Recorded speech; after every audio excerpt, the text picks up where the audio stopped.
امام جعفر صادق رحمت اللہ علیہ فرماتے ہیں، جو چاہتا ہے کہ اس کے منہ پر کیل اور دانے ختم ہو جائیں، اسے چاہیے کھانا کھاتے وقت پہلے لقمے پر تھوڑا سا نمک چھڑک لے۔ حضرت علی رضی اللہ تعالیٰ عنہ نے اپنے ساتھیوں سے پوچھا، بتاؤ بہترین ہانڈی یعنی سالن کیا ہے؟ تو ایک نے کہا گوشت، دوسرے نے کہا گھی، تیسرے نے کہا زیتون کا تیل، یہاں تک کہ آپ نے خود فرمایا نہیں، بہترین غذا نمک ہے۔ ایک دفعہ ہم حضرت علی رضی اللہ تعالی عنہ کے ساتھ سیر کے لیے باہر نکلے، چنانچہ آپ کا خادم نمک لے جانا بھول گیا تو ہم سب بغیر کچھ کھائے واپس آ گئے۔ یعنی حضرت اس قدر پابند تھے کہ نمک سے ابتدا اور اختتام فرماتے تھے۔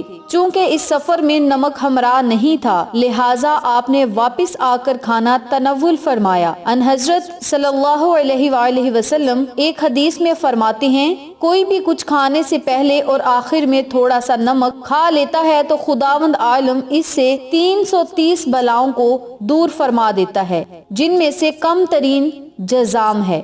چونکہ اس سفر میں نمک ہمراہ نہیں تھا، لہٰذا آپ نے واپس آ کر کھانا تناول فرمایا۔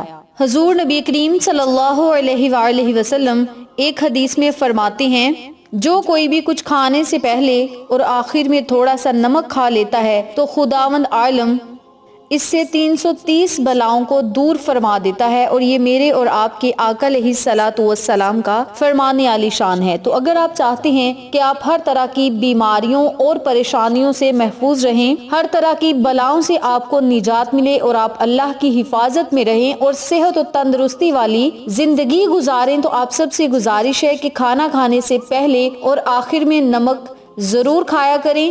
اس سے آپ خود بھی حفاظت میں رہیں گے، بیماریوں سے نجات ملے گی، اور آقا علیہ الصلوۃ والسلام کی سنت بھی آپ پوری کر سکیں گے۔ اور جو کوئی آقا علیہ الصلوۃ والسلام کی سنت پر عمل کرتا ہے، رب کریم اس کے چہرے کو روشن فرماتا ہے۔ تو میری پیاری بہنوں اور میرے پیارے بھائیوں، اس عمل کو آپ ضرور کیا کریں، انشاءاللہ رب کریم کی بڑی خاص رحمتیں اور برکتیں آپ پر برسیں گی۔ جزاک اللہ۔